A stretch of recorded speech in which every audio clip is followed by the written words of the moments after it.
Gracias, Tomás. Haremos, les explico cómo vamos a funcionar. Van a hablar van a hacer una exposición cada uno de los invitados hoy aquí, los políticos todos de la Comunidad de Madrid, y después, a continuación, haremos un breve debate por si ustedes tienen preguntas. Julia Martínez Torales viene de Paraguay, está hoy muy bien acompañada por sus dos hijas y por la Embajada de Paraguay, y es doctora, tiene estudios en pedagogía, en recursos humanos, en inmigración, y es, como hemos dicho, diputada de la Asamblea Regional de Madrid.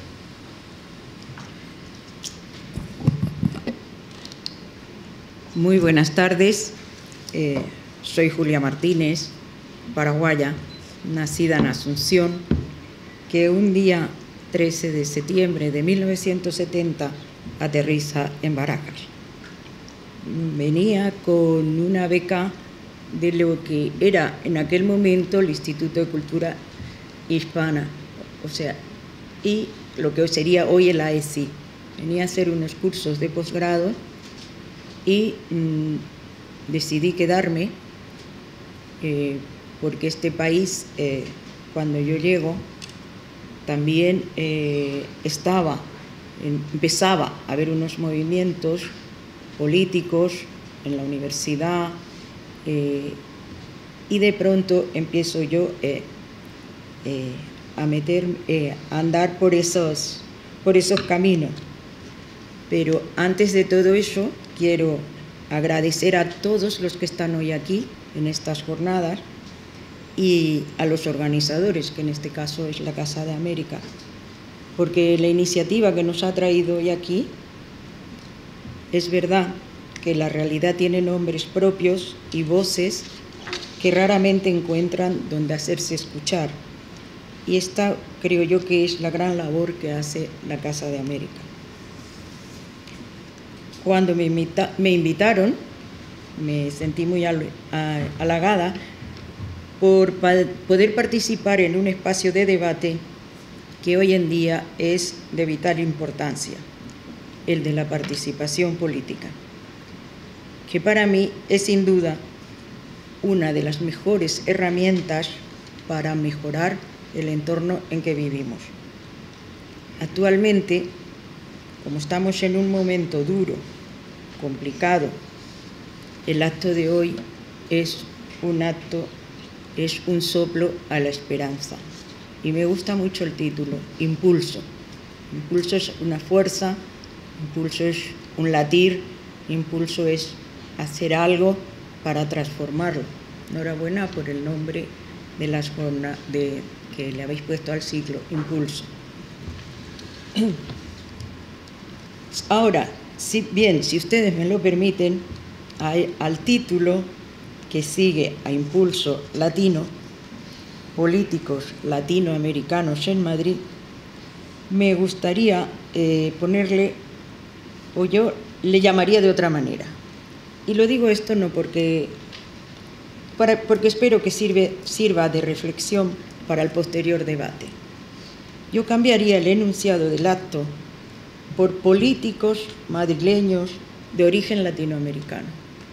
¿Por qué digo esto?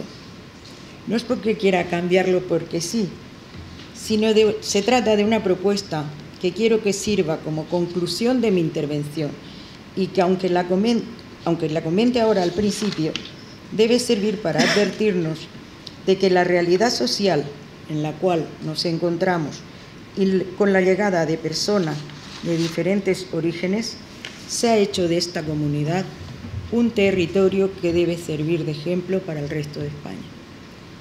En un contexto en el que los flujos migratorios se han ampliado, haciendo posible que viajemos de un punto del planeta a otro en pocas horas, no podemos obviar que este suceso enriquece a las sociedades y que la diversidad de personas de diferentes orígenes que la conforman crea, y estoy convencida de ello, algo positivo.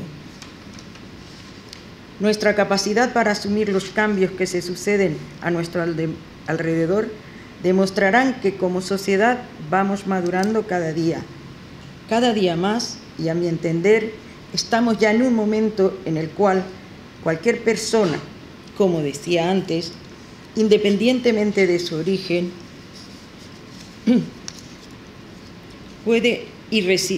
independientemente de su origen, resida donde resida, ese lugar se convierte en su hogar. Ese lugar se convierte también para ese ciudadano en un lugar en donde él ejerce su ciudadanía. Por lo tanto, me parece que estamos, yo me considero, digo esto, por mucho que otras personas puedan pensar lo contrario, por ver mis rasgos, mi acento, a mi hora de hablar, ¿no? Tienen enfrente a una ciudadana madrileña, a una ciudadana política madrileña, y que como cualquier ciudadana de esta comunidad, mi preocupación es similar a la de cualquier vecino o vecina que exista en Madrid. Eso sí, sumando mi bagaje y mis experiencias personales y profesionales por el hecho de haber migrado y haber recibido parte de mi formación como persona en otro país al que amo tanto como a España, que es Paraguay. Y en este momento quiero saludar a muchos paraguayos que veo aquí, a muchas paraguayas, que yo nunca he olvidado mis orígenes. Me gusta el tema del acto por eso, porque soy una ciudadana que ha llegado aquí, se ha convertido en una ciudadana, pero nunca ha renunciado a sus orígenes. Hay un refrán hindú que dice que el que no sabe dónde va tiene muchos caminos, pero el que no sabe de dónde viene, ese está perdido. Creo que es importante reivindicar también de dónde venimos, porque forma parte de la identidad de las personas. Soy paraguaya, como he dicho, me siento muy orgullosa de estar en la Casa de América, porque mi país, que es un país muy desconocido, es un país muy rico en su cultura, en sus riquezas naturales, y ya que estoy en la Casa de América, me siento orgullosa que mi país tenga 2 premios Bartolomé de las Casas, el señor Ticio Escobar y el señor Bartolomé Meliá, que efectivamente es un mallorquín español que llega a Paraguay y se hace inmediatamente paraguayo, pero nunca renunció tampoco de dónde ha nacido y quién es. Entonces, me siento por eso contenta de estar en la Casa de América. Y Paraguay también es conocido porque tiene riquezas naturales sin explotar, unas riquezas de agua, de alimentos, de energía, porque tenemos la presa de Itaipú y tenemos maravillosos paisajes todavía efectivamente muy naturales, muy bien conservados, y también tenemos un premio Cervantes, que es nuestro gran escritor Augusto Roabasto, que yo le conocí cuando vine aquí porque él estaba en el exilio. Y como en paraguaya también, efectivamente quiero comentar que cuál es mi colaboración ahora mismo con Paraguay. Pues ahora mismo siempre estoy en contacto con el tejido asociativo, siempre estoy en contacto con aquellas personas que efectivamente podamos hacer algo para que Paraguay esté mejor, para que otro Paraguay sea posible. Y cuando voy allá, ¿no?, efectivamente también me preguntan cómo está España. Quiere decir que vuelvo a insistir en la riqueza que para mí representa esta ida y vuelta, estas personas que vienen aquí y desarrollan su labor profesional en cualquier ámbito de la vida cotidiana. Y como mujer y política, voy a hacer también una mención especial a las mujeres migrantes que han venido aquí, que fueron primeros las valientes, que han llegado como emprendedoras, vinieron a buscarse un mundo mejor, a trabajar. Estas mujeres, en muchos casos, han sustituido al estado de bienestar, han sido y siguen siendo importantes en el ámbito del cuidado de las personas. Si miramos el paisaje de la calle donde las vemos, incluso la llaman cuidadoras, sin saber que muchas de esas mujeres también están con una trayectoria. En su maleta han venido también su cultura, su literatura, su formación, que algunas están muy bien formadas. Estas mujeres que cuidan niños, personas mayores, enfermos, han tratado de que otras personas de aquí estén atendidas y proporcionan ese estado de bienestar. Y a veces a esas mujeres se habla poco de ellas, son invisibles. Si los retos que tiene que afrontar esta sociedad debido a las migraciones, y si se ven las migraciones como un problema o como un caos, las soluciones que se plantearán serán a su vez problemáticas, injustas e insolidarias. En cambio, si esta riqueza, esta realidad, lo vemos en su conjunto, vemos que para el conjunto de las sociedades, tanto del país de acogida como para el país de origen, las alternativas que encontraremos saldrán de manera automática, de forma positiva, más justas y solidarias. Esto implica que debemos afrontar la realidad sin discriminación, sin resentimientos, sin culpabilizar, sin estigmatizar. No debemos culpabilizar a ningún ser humano que forma parte de nuestra sociedad por situaciones que por desgracia vivimos. A muchos de ustedes les suena muchas veces la frase de que no hay trabajo por culpa de los inmigrantes, no hay becas por culpa de los inmigrantes, etcétera, etcétera. La pregunta sería, ¿quién contrata? ¿Quién establece baremos para la concesión de esas becas? No podemos o no debemos estigmatizar a ningún ser humano por casos individuales y casos concretos. A muchos les hemos oído decir, los colombianos venden coca, los marroquíes venden hachís, los chinos no pagan impuestos, etcétera, etcétera. Pero ¿cuánto de importante tiene saber el origen de quien comete un crimen? ¿Es genético el cometer un crimen? Son las interrogantes que tenemos que hacer. Por eso esta mesa me gusta. Yo creo que los que estamos aquí representamos otra realidad también.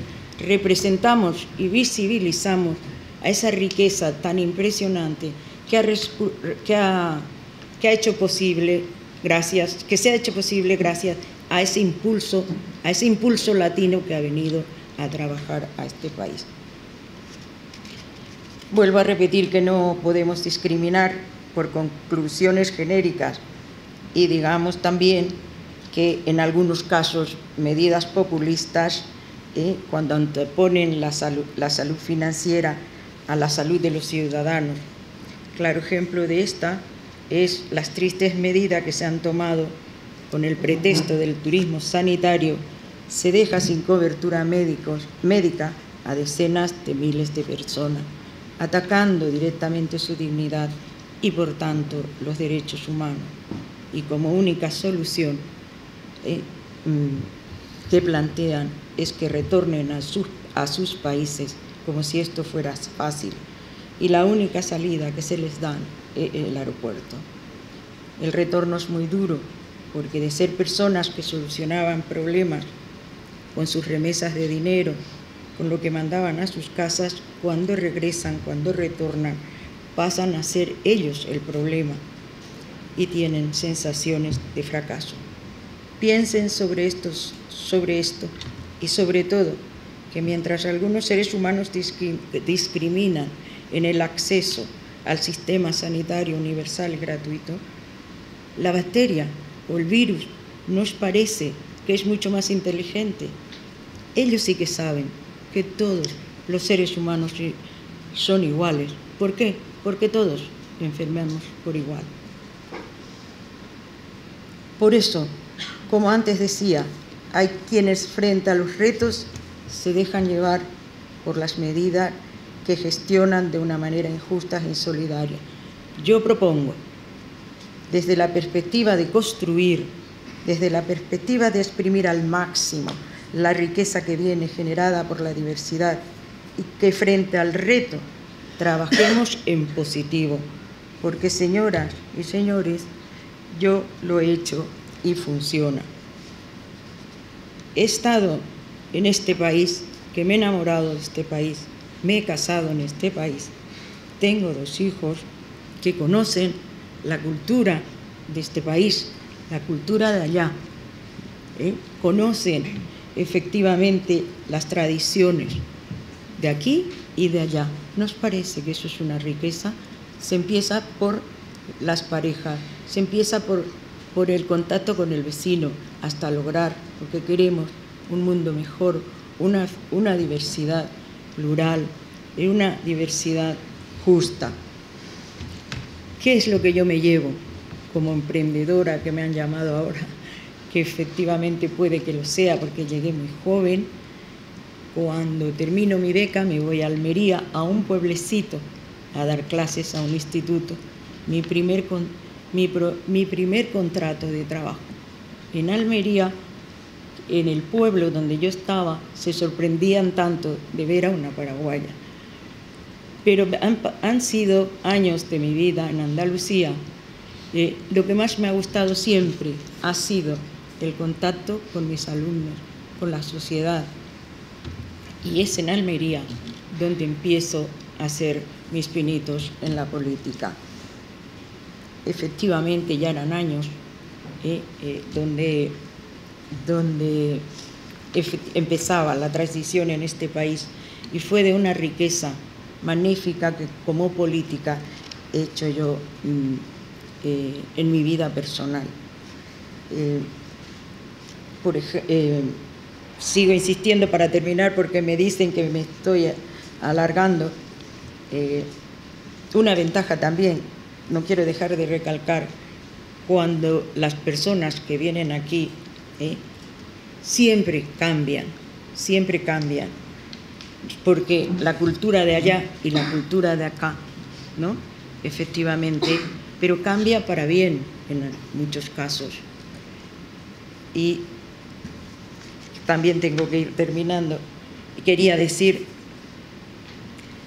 que las alianzas entre los países de allá y de aquí, de lo que se ha hablado ahora al introducir este tema, nos sirve para crear alianzas transnacionales que servirán a los hombres y mujeres que residen en España y potenciarán la transmisión de la realidad tanto del país de acogida como el del país de origen, permitiendo que este conocimiento ayude a la consecución de objetivos comunes y agilizando las propuestas e iniciativas en una cantidad amplísima de áreas: cultura, sanidad, negocios, educación.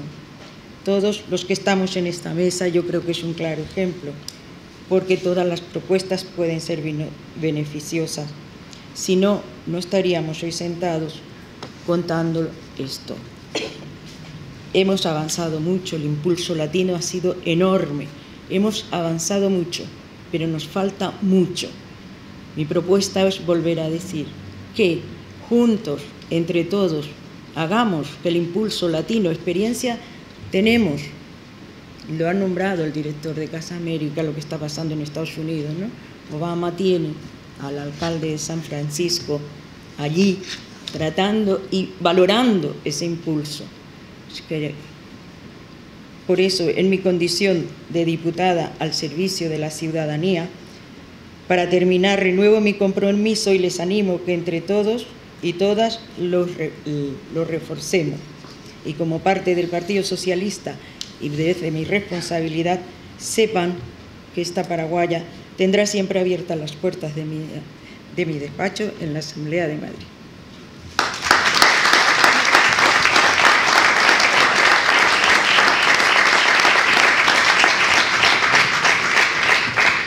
Gracias, Julia. Y yo he comprobado de primera mano que en Paraguay a los españoles se les recibe bien, y eso que no siempre van los mejores españoles. Bueno, ha habido casos que mejor olvidar. Ahora está con nosotros Olimpia Zelaya, que es hondureña, y me contaba hace un rato que ella no estaba en sus planes ser política, pero le llamaron un día desde el que se presentaba alcalde de Tres Cantos para tratar los temas de inmigración, de cooperación internacional, y ahí es cuando empezó este mundo de la política, en la política municipal.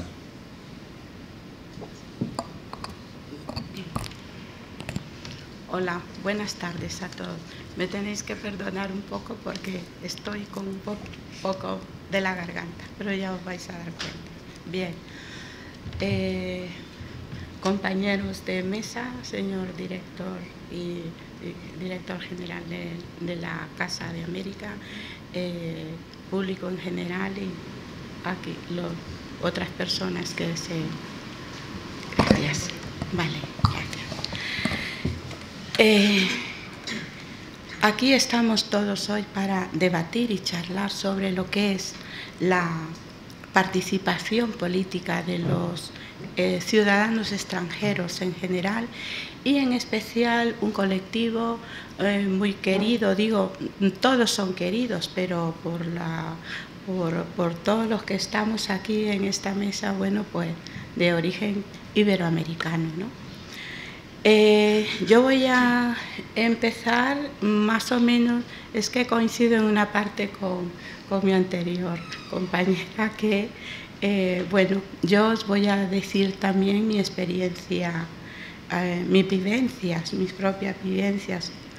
Yo os contaré lo que yo he vivido como espectadora, como observadora, y también, bueno, pues como parte integrante de esta sociedad que he sido, y ver cómo esta sociedad ha hecho una gran metamorfosis desde que yo vine aquí.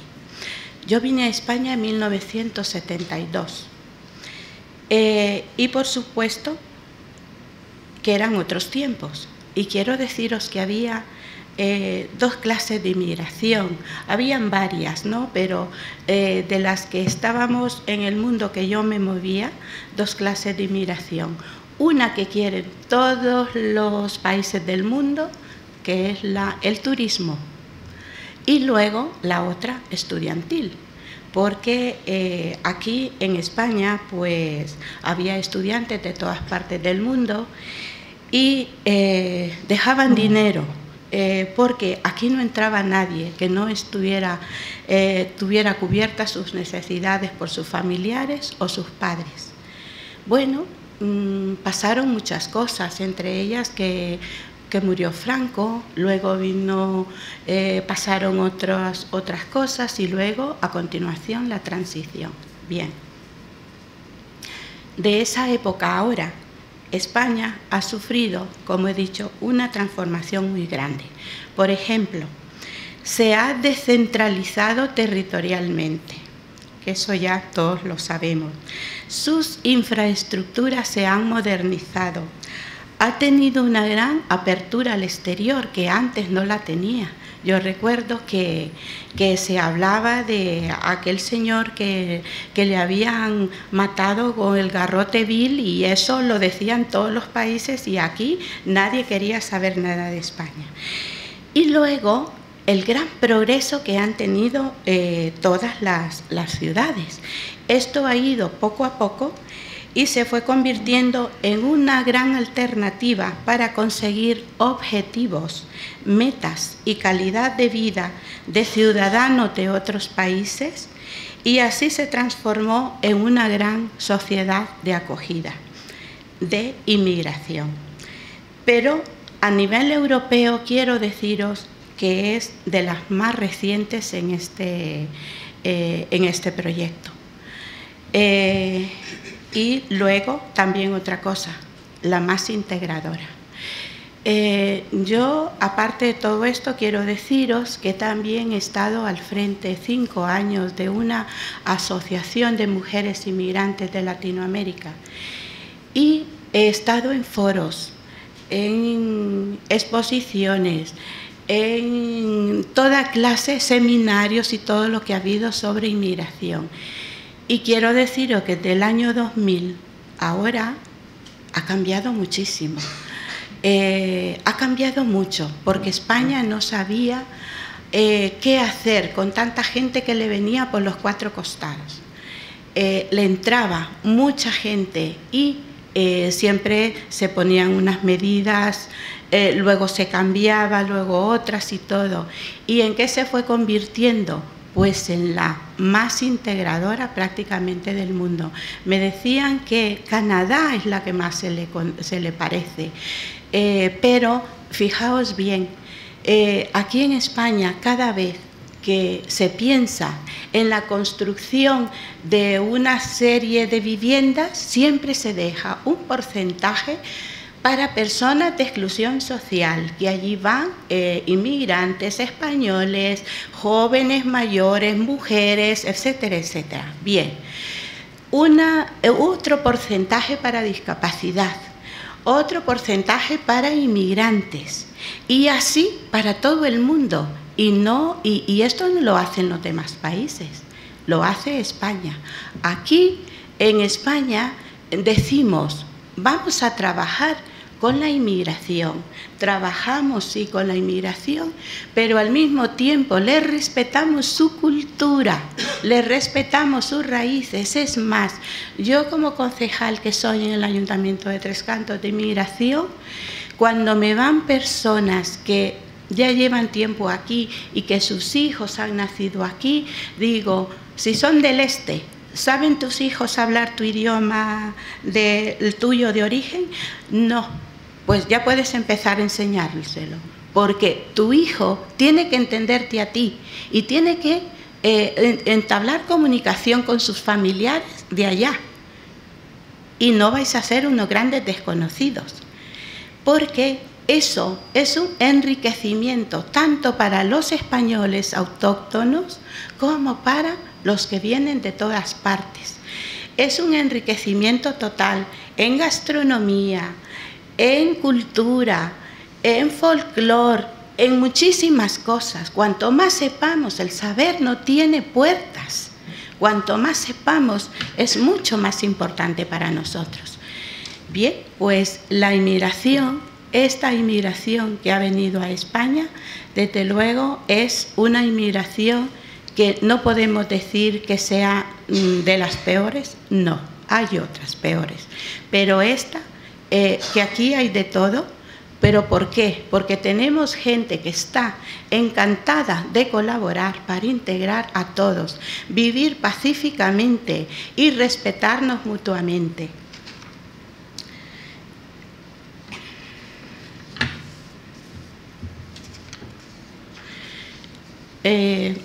Se ha hablado mucho de la palabra integración y es un vocablo que ya casi lo tenemos hasta desgastado y todo, pero yo creo que nunca se termina de hacer esa intención que hemos querido, que tenemos en un principio, ¿no? Pero quiero deciros que las políticas de inmigración no solo es cultural, ni tampoco solo económico, sino que también es político y social. Personalmente pienso que las sociedades tienen que hacerse a la idea de cada vez más serán interculturales y multiétnicas, y que ese colorido llenará las calles de aquellas grandes ciudades y especialmente las que son cosmopolitas. Da gusto salir, vamos a París, a Londres, al mismo Nueva York, a cualquier otra ciudad del mundo cosmopolita, y da gusto ver aquella cantidad de gente de todas las clases sociales y de todas las culturas. Eso es lo que enriquece a un país. Y pensemos además que al intercambiar las culturas es caminar hacia la mutua comprensión y respeto, hacia la tolerancia y convivencia. Es nuestra obligación, desde nuestras posiciones, el luchar por la integración total de todos estos nuevos ciudadanos, que como personas respetables que son allí en sus países, también lo sean aquí. Yo quiero deciros que es por lo que yo lucho, porque todas esas personas que han venido, del 100% de la inmigración, el 95% son personas honradas, trabajadoras, que en sus países eran súper conocidos, eran respetados, mayores que les respetaban por todo, eran don y doña fulanita de tal. Aquí son un número más de la inmigración, pero hay que hacerse a la idea de que esto es así, porque estamos en un futuro y este mundo, como se dice, es una jungla, y si nosotros no nos adaptamos, la jungla nos come.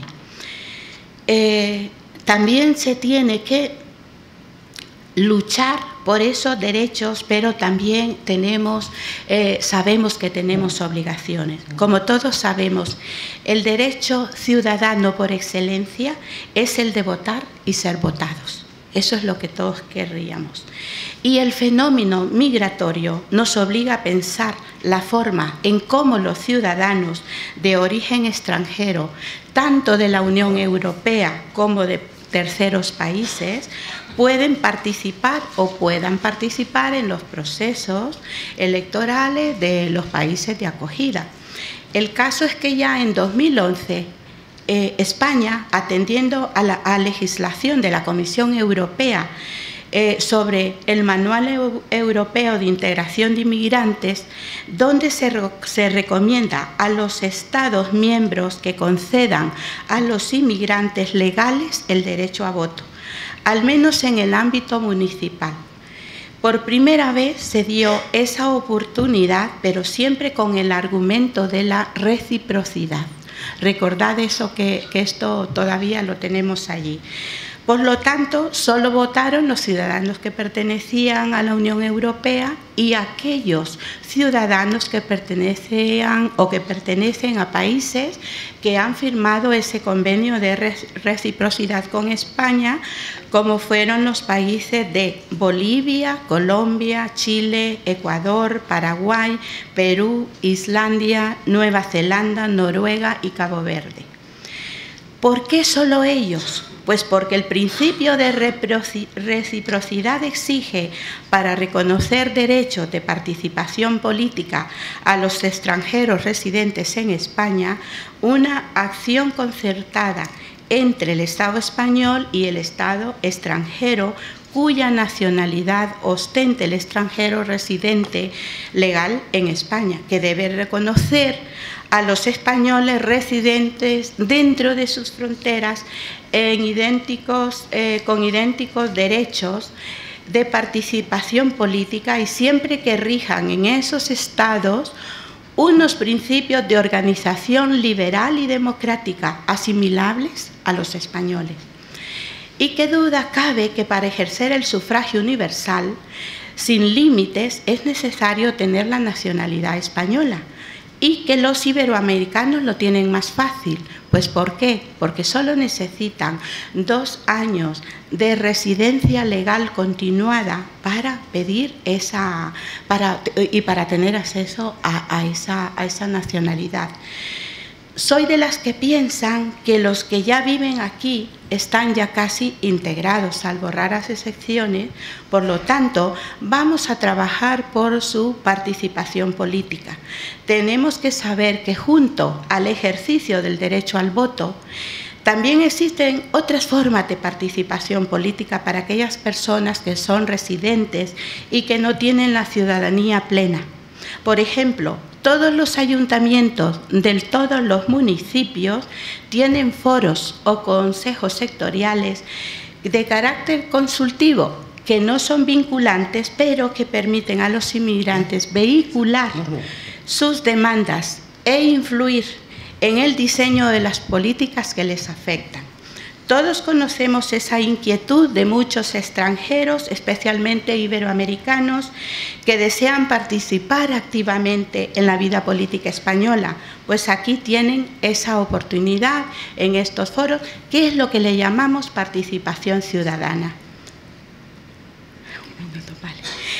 El problema es cómo podemos traducir las propuestas en un lenguaje práctico para que se conviertan en una alternativa política real. Voy a decir dos cosas. Una, en mi opinión, con tiempo y paciencia se consiguen las metas y esa participación tan deseada debería desarrollarse prioritariamente a nivel de asociacionismo, ya que este es el elemento básico más integrador. ¿Por qué? Porque desde una entidad que representa a un determinado colectivo, como es una asociación de inmigrantes, que representan las carencias y oscilaciones de las políticas estatales, autonómicas y municipales, y que de este modo no solo representan los intereses de los inmigrantes en los ámbitos socioasistencial, sanitario, educativo, sino que llegan a asumir tareas de forma que pueden llegar a sustituir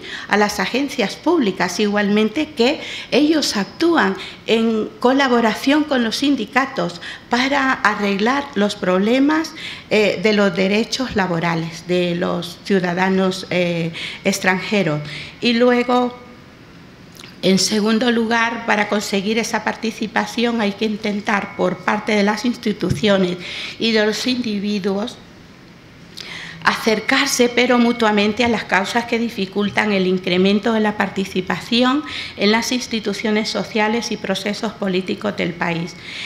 En un medio minuto digo lo siguiente: ¿cómo se puede explicar la aparición de políticos electos de origen extranjero en un ámbito local?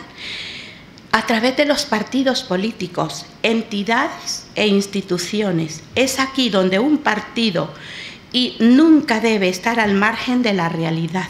Y aún en la oposición tienen que contribuir con iniciativas para los sectores sociales, para los más desfavorecidos y luego especialmente para la inmigración. A partir de aquí, mi experiencia es que el partido al cual pertenezco y del cual soy cargo electo ejemplifica su compromiso de apoyo a la representatividad política de los inmigrantes.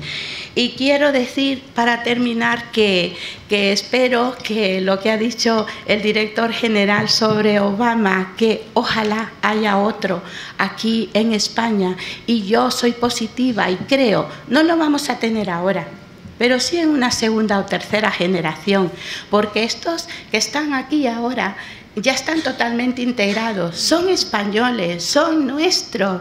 Entonces, ¿por qué no? Y yo les animo a que participen, y nuestra obligación desde los partidos políticos es ayudar a la gente, ayudar a que vayan a estos foros, a formar estos foros y a que puedan participar para que aprendan cómo se hace. Gracias.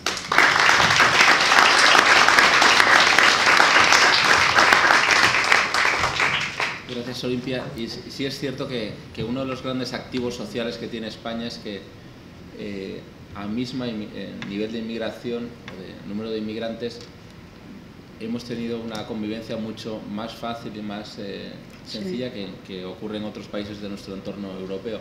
Y creo que en parte se puede deber a que un gran porcentaje de esa población inmigrante es latinoamericana, y que no solo se viene con un lenguaje común, porque eso también le pasa al inmigrante en Francia o en Inglaterra, sino que hay una cultura, aun teniendo culturas distintas, una cultura subyacente común. Pero bueno, no me toca hablar a mí, sino a Mario Salvatierra, que es licenciado en Filosofía, es profesor de Filosofía, ha trabajado en el Consejo de Administración de Telemadrid, es diputado de la Asamblea de Madrid y vicepresidente de la Comisión de Vicepresidencia, Cultura y Deportes, con lo cual conoce bien al presidente en funciones de la comunidad, pero no hablará de eso ahora. No, muchas gracias.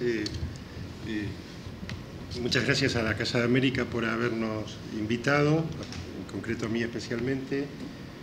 Y voy a empezar diciendo tal vez para abrir debate, ¿no? Cosas que no se han dicho. Primero, el título, Impulso Latino. Bueno, el título está muy bien para Estados Unidos, porque Estados Unidos tiene una cultura que se llama WAS, es decir, blanca, anglosajona, protestante, y entonces el latino es algo destacadamente diferente. Bueno, pero claro, España no es eso, no tiene esa cultura. Eso en primer lugar. Segundo lugar, segunda pregunta que me hago, en este debate en el que estamos en Europa del Norte, Europa del Sur, ¿qué te dice la Europa del Norte? Que España es latina. Por tanto, esto de impulso latino, pues es que España es latina. Tendríamos que buscar otra palabra o ver qué otro tipo de aportación, porque claro, negar la raíz latina de España, pues es inviable, ¿no? Históricamente, y la propia lengua lo dice, ¿no? Entonces, otro aspecto también importante que tenemos que tener en cuenta, se decía antes, ¿no? Bueno, es que sería importante cuál es el papel de los latinoamericanos en Estados Unidos, ojalá salga un presidente y tal. Tengamos en cuenta algo que es básico, Estados Unidos es un país de inmigrantes, España no es un país de inmigrantes, España es recientemente un país de inmigrantes, España es un país de emigrantes, que creo yo que le cuesta trabajo entender bien la inmigración. Todavía no acaba de entender la inmigración. España no tiene una cultura de inmigración como, por ejemplo, Francia. Voy a poner el ejemplo de Francia como modelo republicano, laico, intercultural, frente a un modelo del corte anglosajón, que sería el caso de Inglaterra. Esta es una cuestión importante que yo creo que podría servir para debate. Luego aclarar que yo me vivo como español. Mi ascendencia es totalmente española, mi cultura es totalmente española, soy hijo de emigrantes españoles que se fueron porque aquí hubo un fenómeno que se llamó Guerra Civil Española, la expulsión de quienes compartían el pensamiento político de la República, quienes se identificaban con los republicanos y se vieron obligados a emigrar. Entonces, por tanto, yo es uno que vuelve a España en el año 1977 porque Franco había muerto, si no, no hubiera venido a este país. Y segundo, vengo en 1977 porque me tuve que ir de Argentina, porque hubo un golpe militar en Argentina, el golpe de Rafael Videla, en el año 1976, y por el cual, desgraciadamente, viví en un campo de concentración. Pues, claro, es una inmigración distinta, no tiene nada que ver con la inmigración que hay ahora. ¿Qué tipo de inmigración hay ahora? No es solo la inmigración de estudiantes, no estudiantes, no. Es que en España hubo dos inmigraciones muy marcadamente distintas. Una fue una inmigración política, que es la inmigración que se produce en España a partir del golpe de Pinochet, ¿verdad? Que vienen muchísimos emigrantes chilenos, luego del golpe de Argentina, muchísimos emigrantes argentinos, más luego de otras sucesivas dictaduras, como el caso de Bolivia, etcétera, ¿verdad? Otro tipo, Venezuela, sí, por supuesto, sí. Bueno, luego vosotros añadís, no, pero yo estoy hablando que fue, en el caso chileno fue muy masivo, ¿no? En el caso venezolano menos, pero en el caso chileno muy masivo. Y aquí quiero añadir una cosa, que la comprensión política a esa inmigración, a la chilena, la hubo porque se entendía muy bien, desde el punto de vista político, cuál era el contexto ideológico del inmigrante chileno. Digo esto porque, claro, yo siendo argentino, era difícil de explicar en España por qué venías tú. O sea, era difícil explicar en España esto del peronismo. No estaba en el parámetro político europeo. ¿Por qué? Porque es un populismo, ¿verdad? Es una mezcla de todo, es una horquilla que va, en su época, desde la AAA de López Rega, es decir, de la derecha, de una derecha feroz, ¿verdad?, ligada a la masonería. Bueno, es una cosa que recordáis que se le llamaba el brujo. Bueno, ese tipo de derecha que fue brutal, y a la vez, dentro del propio peronismo, pues una izquierda peronista que era Montoneros, FARC, etcétera, ¿no? O sea, que el peronismo lo conjugaba todo. Estaba todo metido ahí en la coctelera. Por tanto, cuando tú llegabas aquí, no te entendía muy bien. Desde luego que no te entendía muy bien, porque tampoco era un partido político, es un movimiento, todo eso chirriaba. Más luego había otro aspecto que siempre tenéis que tener en cuenta, que lo que podemos entender quienes estaban en la progresía en España, es decir, todos aquellos que estaban tratando de impulsar en aquel entonces, bueno, pues una transición democrática, potente, que bueno, pues estaba ligada a ciertos partidos de izquierda y todo lo demás. Estos partidos tampoco te acababan de entender por lo que era el propio peronismo, porque quieras o no, Perón había ayudado a Franco. Si no hubiera sido por Perón, tal vez, me refiero desde el punto de vista alimentario, no sé qué hubieran comido. ¿De verdad? ¿No? Entonces, esto tampoco se entendía muy bien, era muy difícil, era muy difícil. Por tanto, cuando yo llegué aquí en el año 77, como lo vi todo tan difícil, dije, mira, yo me voy a dedicar aquí a estudiar a tope. Estudiar a tope, me dedico aquí a estudiar. Ya de la política, una gran vocación política, yo había empezado en política en Argentina, como comprenderéis. Pero voy a hacer un paréntesis, porque esto, tengo que hacer un paréntesis. Por tanto, me dediqué totalmente a la vida universitaria. A la vida universitaria. Y en el transcurso del tiempo, sí ya me voy metiendo, voy tomando más contacto político, ¿no? En el transcurso del tiempo. Pero al comienzo no quise saber nada. Por experiencia personal, por un lado, esto de vivir unas circunstancias tan brutales como es la experiencia de un campo de concentración, te deja un poco tocado, ¿no? Y entonces, pues, es un poco uno que dice, bueno, pues no voy a entrar en esto porque demasiada carga lleva, tengo una mochila demasiado espesa, ¿no? Y entré en política, me afilié al Partido Socialista mucho más tarde, no en ese momento. Y decía que hay una clase de inmigración que fue política, pero luego hubo otra clase de inmigración que fue económica, pero que fue posterior. La inmigración económica ya fue posterior, no fue en los años 70, me refiero masivamente, ¿no? Entonces estamos hablando de cuando España cobra un gran impulso de crecimiento y recibe a una gran población inmigrante, ¿no? Esta población inmigrante en España yo creo que ha tenido un problema, que fue entendida como mano de obra. Esta es la cuestión, como mano de obra. Y claro, si yo entiendo a alguien como pura y exclusivamente mano de obra, el papel de ciudadano se lo voy recortando.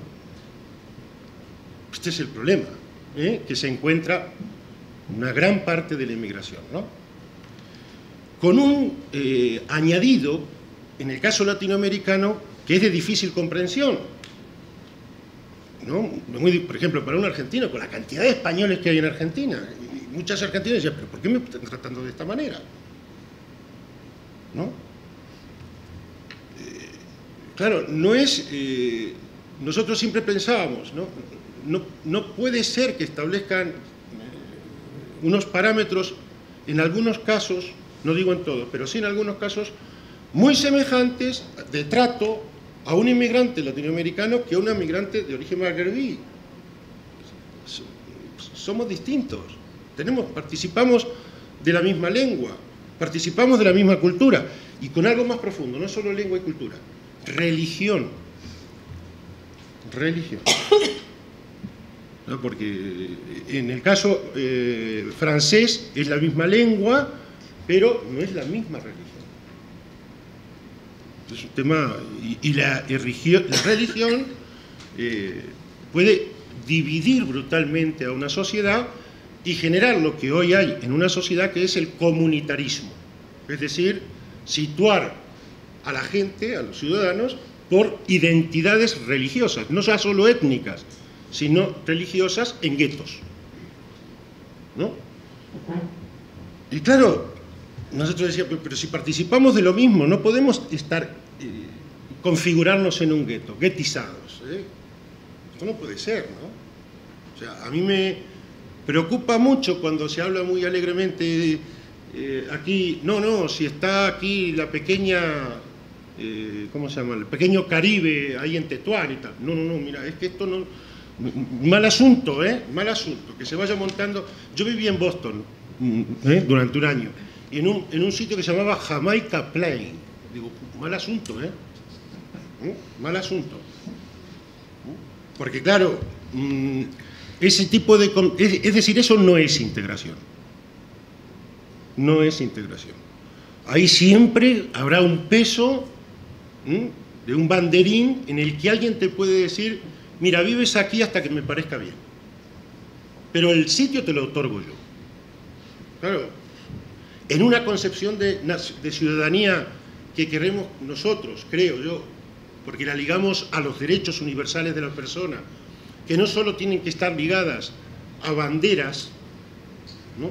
Porque estamos ya en un mundo globalizado absolutamente económicamente, globalizado culturalmente, pues tenemos que ir a un modelo de ciudadanía cosmopolita. Y todo lo que sea que el otro te diga si puedes o no puedes vivir aquí, que te ponga esa barrera, diría yo, desde el punto de vista político, schmittiana, es decir, ellos y nosotros, muy mal asunto. Eso lo único que generó es odio, resentimiento y en muchísimos casos guerra. Por tanto, esto es algo que creo que tenemos que trabajar mucho mejor. Y más ahora, porque en tiempos de bonanza todos somos generosos, en parte. Pero en tiempos de escasez, compartir la cartera es muy difícil. Y sobre todo en tiempos de escasez, cuando los que compiten en esa escasez compiten por puestos de trabajo no cualificados.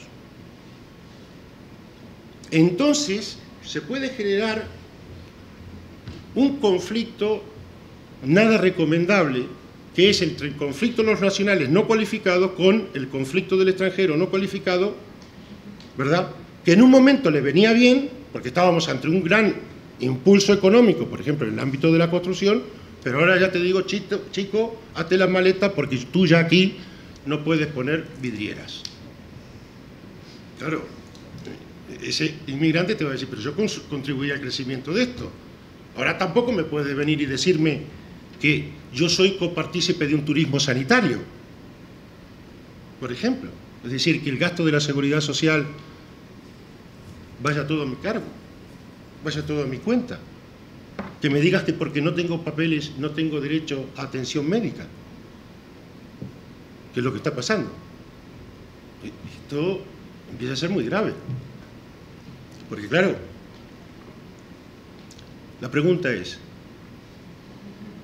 ¿hay realmente una universalidad de derechos humanos básicos o no? ¿Son realmente universales los derechos humanos o no? Cuando en Estados Unidos dijeron, nosotros el pueblo, we are the people, nosotros, la Constitución, lo que no estaba en ese pueblo eran los indios de ese pueblo. Y era falso nosotros el pueblo, era una parte del pueblo. Bueno, ahora lo que no se puede decir, bueno, defendemos los derechos humanos, ¿verdad?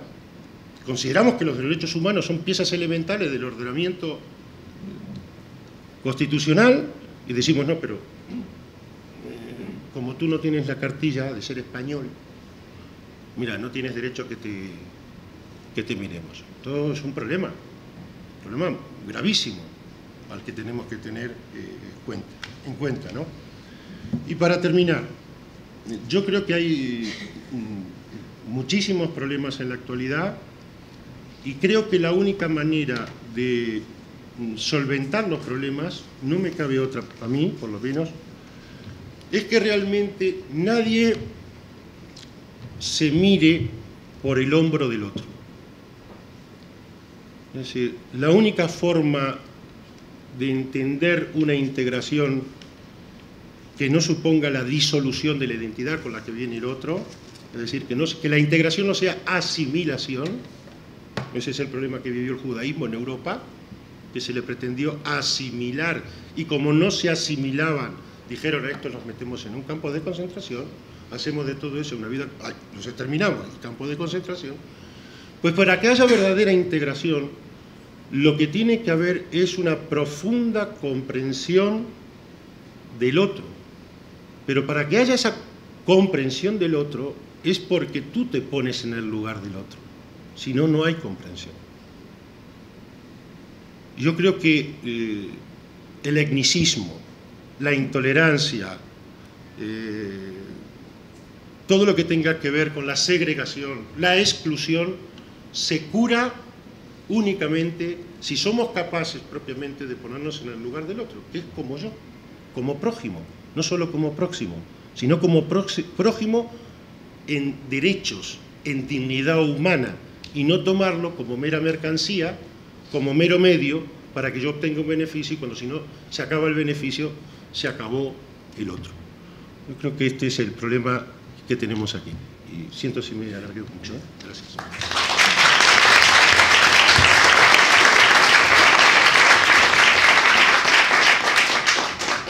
Gabriel Fernández Rojas es doctor en Derecho, ha sido profesor, ha sido cónsul general de Colombia aquí en Madrid, ha trabajado en la Comunidad de Madrid como director general y después viceconsejero de Inmigración, y en esa calidad ha sido un habitual colaborador de esta Casa de América, y actualmente es presidente del Consejo Escolar de esta comunidad. Muchísimas gracias, muy buenas tardes a todos. Primero quiero agradecer a Casa de América la amable invitación que me han trasladado. De manera muy particular quiero agradecer a su director general, a Tomás Poveda, también por supuesto a su gerente, a Oscar Dávila, al director de Tribuna Americana, Ricardo Añino, también a Amparo y a todo el equipo de Casa de América. Igualmente a todos los miembros de la mesa, a Olimpia Zelaya, a Julia Martínez Torales, a Mario Salvatierra y por supuesto a todo el público asistente, a las asociaciones, a los medios de comunicación y a todos los que hoy nos acompañan.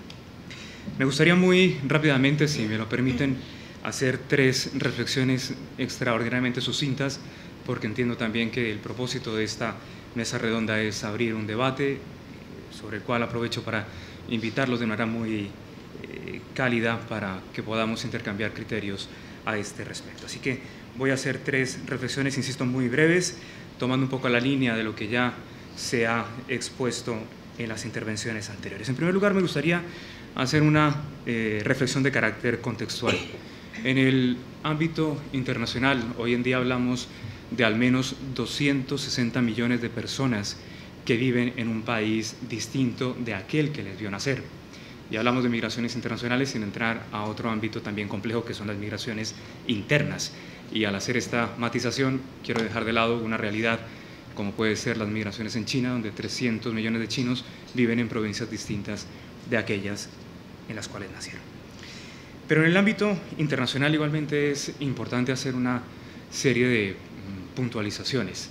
Lejos de lo que todos solemos pensar en un primer instante, el lugar de destino de esos 260 millones de inmigrantes no es mayoritariamente un país desarrollado, sino que, por el contrario, el 60% de los inmigrantes internacionales tienen como destino un país en vías de desarrollo, o sea, ese país, Ecuador, Perú, Paraguay, Argentina, Chile, Dominicana, México. Pero es importante destacarlo, porque a veces olvidamos también desde una perspectiva americana que también somos países receptores de migraciones. Por supuesto, posiblemente no al mismo nivel que lo experimenta el África subsahariana, donde cerca del 80% de las migraciones de África subsahariana son dentro del mismo ámbito subregional. Y naturalmente, al estar debatiéndose en torno a la participación política de los inmigrantes, este es un condicionante que determina fuertemente la participación de los inmigrantes tanto en las sociedades de origen como en las sociedades de destino. Qué duda cabe que también hay otros elementos, la cualificación de los inmigrantes, el nivel de incorporación en el mundo laboral, el nivel de formación, son criterios que condicionan de una manera importante su nivel de participación efectiva en la vida política de los países a los cuales se dirigen. Por supuesto que hay otro elemento que es muy importante en ese contexto internacional, y es que el 10% de los flujos migratorios, a grandes rasgos, son personas que han tenido como causa del movimiento migratorio un móvil estrictamente político. Es decir, el 10% de esos 260 millones de personas tienen como causa un móvil relacionado con la libertad, con la seguridad de su propia vida o con la posibilidad de exponer sus convicciones políticas, religiosas o, en cualquier caso, de conciencia. Y el 90% de los flujos migratorios están más directamente relacionados con el ámbito laboral. El siglo XX ha sido el siglo posiblemente por antonomasia de las migraciones, y es importante recordar, como anteriormente también se señalaba, que hay naciones enteras que se han formado al calor de los flujos migratorios. Tan es así que un país como los Estados Unidos, y es bueno recordarlo, porque habla muy a las claras del aporte positivo de los inmigrantes a una sociedad que tiene la inteligencia de saber integrar lo mejor que aportan esos nuevos ciudadanos. En los Estados Unidos, en el siglo XX, la sociedad norteamericana ha recibido 300 premios Nobel, de los cuales, y es un dato que posiblemente algunos de ustedes conozcan, pero no suele ser un dato de gran divulgación en el público general. De esos 300 premios Nobel que ha tenido los Estados Unidos en el siglo XX, al menos 87 han nacido fuera de los Estados Unidos. Exactamente la misma proporción se registra en el caso británico, y es importante destacar que, para no dedicarnos únicamente al ámbito americano o europeo, en un país como Australia, el gobierno australiano, al finalizar el siglo XX, hacía público un estudio que testimoniaba que al menos una de cada 3 grandes empresas australianas pujantes en la economía de un país desarrollado fueron creadas por los inmigrantes. El siglo XX, el siglo XXI, por supuesto, también todo indica será un siglo de grandes movimientos migratorios. Y esto es bueno señalarlo porque, en particular, en el ámbito de los países desarrollados, si bien es cierto que seguirá presentándose el flujo de movimiento migratorio de personas con un nivel medio o bajo de cualificación, cada vez va a ser más imprescindible procurar un mayor movimiento migratorio de personas con elevada cualificación. Coloco un ejemplo puntual. Las universidades francesas recientemente hacían público un estudio que acreditaba que un incremento de 6% en los alumnos extranjeros en áreas de ciencias exactas automáticamente representaba un 20% en la generación de recursos económicos a través de patentes, de nuevas invenciones, de propiedad intelectual para el sector académico universitario y al final para la sociedad francesa. Suele decirse que en el contexto internacional actual, en particular me refiero a un estudio de Richard Florida, un profesor estadounidense, llegaba a la conclusión de que hoy en día hay 110 millones de personas en el mundo que corresponden a la franja, si me lo permiten, porque es la expresión que él utilizaba, a la clase creativa. Y esos 110 millones de personas, que son aquellos que jalonan, que impulsan el crecimiento en la ciencia, en la tecnología, en la filosofía, en las artes, esos 110 millones de personas son el objeto del cariño, de la atención y también de la atracción por parte no tanto de países, no tanto de áreas geográficas a nivel nacional, sino de zonas geográficas a nivel metropolitano. Es importante igualmente señalar que de cara a centrarnos más puntualmente en la participación política de los nuevos ciudadanos, de los inmigrantes en los países de destino, por supuesto que ha habido un cambio muy significativo, y antes se mencionaba el nivel de participación. Una vez se consolidó la Revolución Francesa, no llegaba a otorgar el derecho al voto más allá que al 0.3% de la población francesa, y en el ámbito estadounidense difícilmente el 0.1% de los estadounidenses tenían derecho efectivo a voto. Esto, por supuesto, ha evolucionado mucho y hoy en día asistimos a situaciones mucho más favorables para la participación política, no solamente de los ciudadanos naturales de cada uno de los países desarrollados, que son los que más han avanzado en este ámbito, sino también para la participación de los nuevos ciudadanos. La segunda reflexión se centra un poco más en la situación nacional en España, y algunas pinceladas, si me lo permiten, las dedicaré en concreto al ámbito regional de la Comunidad de Madrid. En España, como todos ustedes saben, hay cerca de 7 millones de personas que han nacido fuera de nuestras fronteras, pero ha sido un fenómeno de cambio demográfico absolutamente intenso en muy pocos años. Difícilmente un país desarrollado ha podido experimentar tal cambio en menos de 10 años, como ha sido el caso de la sociedad española. En particular, no solamente en el ámbito nacional, sino particularmente en el ámbito regional de la Comunidad de Madrid, es una realidad. Podemos constatar que contamos con personas procedentes de más de 168 nacionalidades diferentes. Y eso habla muy a las claras de lo que supone, en términos demográficos, las oportunidades y los retos para una región abierta y cosmopolita como la madrileña, y para un país como España, poder integrar y aprovechar lo mejor que traen los inmigrantes a la sociedad española. Es importante señalar, como también se ha mencionado, que en el ámbito particularmente europeo, la situación española tiene matices muy propios. Recuerdo una anécdota hace un par de años en Hamburgo, con responsables de políticas de integración en grandes áreas metropolitanas. Muchos de ellos llegaban a la conclusión de que la situación con la que cuenta Madrid y muchas de las zonas metropolitanas de España es absolutamente distinta y mucho más favorable a la integración, o mucho más proclive a avanzar con rapidez en un proceso de integración, justamente por algunos factores que ya se han mencionado en esta mesa. Porque hay una presencia muy importante de personas, en el caso de Madrid, cerca del 55% de las personas nacidas fuera de España somos de origen iberoamericano. Y qué duda cabe que ello supone una afinidad de lengua, una misma tradición cultural, religiosa, un conocimiento de la cultura, y eso de una manera muy importante permite también avanzar a grandes pasos en la tarea nada fácil en favor de la integración.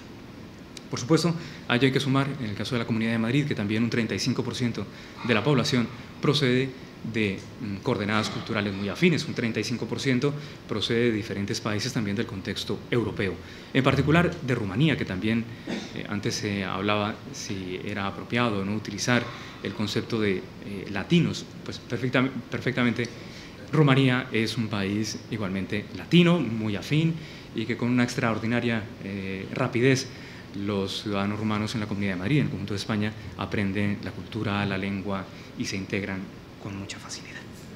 Es importante igualmente señalar que, y es algo muy destacable, el fenómeno migratorio en la Comunidad de Madrid y en el conjunto de España ha estado jalonado por la valentía, por el riesgo de mujeres que en algún momento tomaron la compleja decisión de dejar atrás a su familia, a sus hijos, a sus esposos, toda una vida, y empezar a veces de cero. Posteriormente, los varones nos iríamos incorporando, pero quien abrió camino fue, sin duda, las mujeres. Fueron ellas las que, muchas procedentes, en primer lugar, de Paraguay, de Dominicana, posteriormente de Perú, de Ecuador, de Colombia, también de Argentina, se radicaron aquí en Madrid, en España, y después procuraron el reagrupamiento de sus familias para iniciar una nueva vida ya con los suyos aquí en España. Igualmente es importante señalar que la migración, en el caso de la Comunidad de Madrid, es extraordinariamente joven en términos comparativos. En la media europea, la población inmigrante tiene cerca de 47 o 48 años, depende del país, en otros un poco menos o un poco más. En el caso de la Comunidad de Madrid y en general, en el caso de España, 32 años es el promedio de edad de la población inmigrante. Es decir, que ello supone también una facilidad adicional por su adaptabilidad, su maleabilidad y su deseo de demostrar al final aquello de lo cual está hecho, porque si hay una carta de presentación del inmigrante, sea cual sea su lugar de origen, como también la tuvieron muchos inmigrantes españoles que han aportado una gran riqueza a tantos y tantos países a los cuales fueron a buscar un mejor porvenir, esa carta de presentación es el esfuerzo, la superación y el deseo de salir adelante.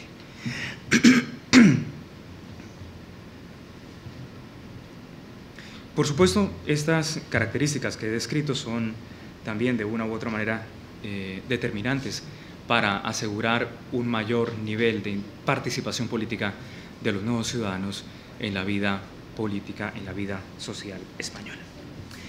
Hay un dato que vale la pena señalar, porque también se ha planteado en estas intervenciones, y es el nivel de concentración de los inmigrantes en determinados ámbitos geográficos. En el contexto europeo hay una relación inversa.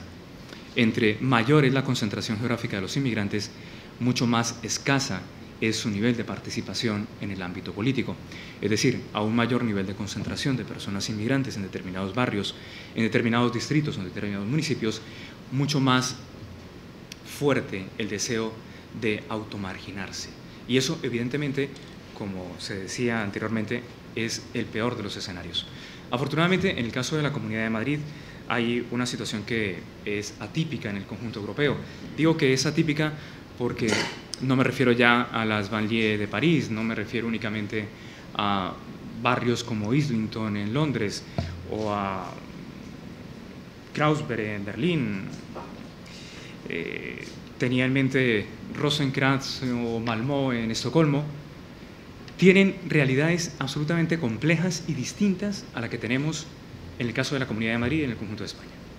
Estos barrios que he mencionado, muchos de ellos tienen presencia de personas inmigrantes de un 90% en el ámbito del barrio o del distrito correspondiente. Pero no solamente una presencia apabullante de extranjeros en determinados sectores, sino que hay 2, 3 o 4 nacionalidades claramente dominantes. Y esto, por supuesto, dificulta al final el nivel de integración y de participación también en el ámbito político de los nuevos ciudadanos. Es importante señalar también que otros de los factores que determinan en la mayor o menor participación política de los inmigrantes están relacionados con el nivel de regularización. En la Comunidad de Madrid, el 70% de los inmigrantes tiene una situación perfectamente regularizada, y eso es positivo porque permite con mayor facilidad una integración, una participación en el ámbito político. Igualmente, y me avisan que ya vamos cumpliendo el tiempo previsto, me gustaría señalar que, por supuesto, el nivel de cualificación, el nivel de participación de los inmigrantes en la vida cultural y académica es determinante. Hay una proporción directa, contrastada por estudios internacionales, tanto en Estados Unidos como en Australia, como en diferentes ámbitos europeos, que llevan a una conclusión clarísima, y es que a mayor nivel de cualificación de la población inmigrante, mayor nivel de compromiso también, de compromiso activo en la vida política, no solamente ejerciendo el sufragio activo o pasivo, sino también en todos aquellos ámbitos que son determinantes para la vida de la sociedad de acogida.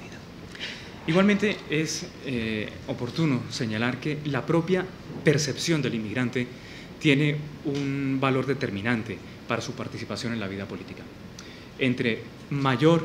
Cuando mayor es la autoestima y el nivel de autopercepción de la integración, mayor nivel de participación política. En el ámbito posiblemente europeo hay realidades muy dispares que varían de país a país, de región a región, de ciudad a ciudad, de municipio a municipio. En el caso de la Comunidad de Madrid hay una particularidad, y es que el 78% de los inmigrantes se considera bien o muy bien integrado, y eso al final permite también una mayor proclividad para participar activamente en la vida política.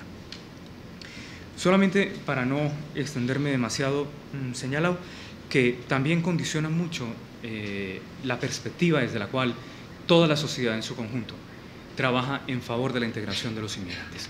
Y esto es fundamental porque, como ya se ha señalado, no es lo mismo trabajar desde una perspectiva liberal que trabajar desde una perspectiva comunitarista.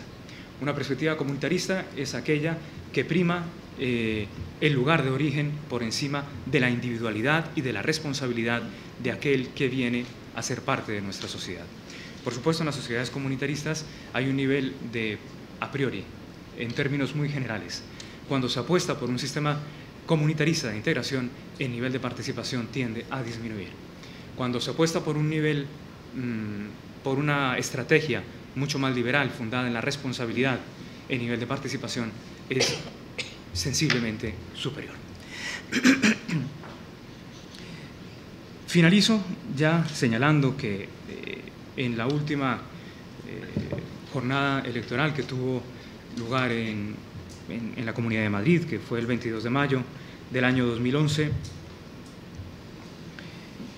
el potencial de votantes nacidos fuera de España, residentes en la Comunidad de Madrid, la cifra llegó a situarse en 600.000 personas. Es decir, hablamos de un potencial muy alto, muy importante a la hora de definir también el destino político de una región como la Comunidad de Madrid.